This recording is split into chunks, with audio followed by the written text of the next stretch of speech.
مسلم شریف کی حدیث کے مطابق حضرت عبداللہ بن عمر رضی اللہ تعالیٰ عنہ سے روایت ہے کہ حضور صلی اللہ علیہ وآلہ وسلم نے فرمایا، اللہ تعالیٰ نے زمین اور آسمان پیدا کرنے کے 50,000 برس پہلے مخلوقات کی تقدیر کو لکھا ہے، جبکہ اس کا عرش پانی پر تھا۔ حضرت ابن عمر رضی اللہ تعالیٰ عنہ کہتے ہیں کہ رسول صلی اللہ علیہ وآلہ وسلم نے فرمایا، ہر چیز تقدیر پر موقوف ہے، یہاں تک کہ نادانی اور دانائی بھی۔ حضرت ابو ہریرہ رضی اللہ تعالیٰ عنہ کہتے ہیں، رسول پاک صلی اللہ علیہ وآلہ وسلم نے فرمایا، آدم اور موسیٰ نے اللہ تعالیٰ کے سامنے جھگڑا چھیڑا اور آدم نے موسیٰ پر غلبہ حاصل کر لیا۔ موسیٰ نے کہا، تم وہی آدم ہو جن کو خدا نے ہاتھ سے بنایا تھا، اپنی روح تمہارے اندر پھونکی تھی، ملائکہ سے تم کو سجدہ کرایا تھا، پھر جنت میں تم کو رکھا، پھر تم نے اپنے گناہوں کی بدولت لوگوں کو زمین پر اتار دیا۔ آدم علیہ السلام نے کہا، تم وہی موسیٰ ہو جس کو خدا نے اپنی رسالت کا منصب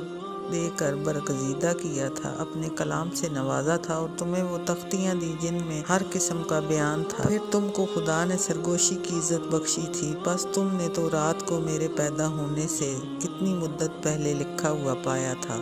موسیٰ نے کہا، تورات تمہارے پیدا ہونے سے 40 سال پہلے لکھی گئی تھی۔ آدم نے پوچھا، کیا تم نے تورات میں یہ الفاظ بھی دیکھے تھے؟ وَعَصَىٰ آدم، یعنی آدم نے اپنے رب کی نافرمانی کی اور بہک گیا۔ موسیٰ نے کہا، ہاں، یہ الفاظ تو تورات میں موجود تھے۔ آدم علیہ السلام نے کہا، پھر تم مجھ کو ایسی بات پر کیوں ملامت کرتے ہو جس کے کرنے پر میں نے خدا کے لکھنے سے مجبور تھا، اور خدا نے میرے پیدا کرنے سے 40 برس پہلے اس کو لکھ دیا تھا۔ رسول صلی اللہ علیہ وآلہ وسلم نے فرمایا، اس طرح آدم علیہ السلام نے موسیٰ علیہ السلام پر غلبہ حاصل کر لیا۔ ویڈیو پسند آئے تو چینل کو لائک کریں اور سبسکرائب کریں۔ شکریہ۔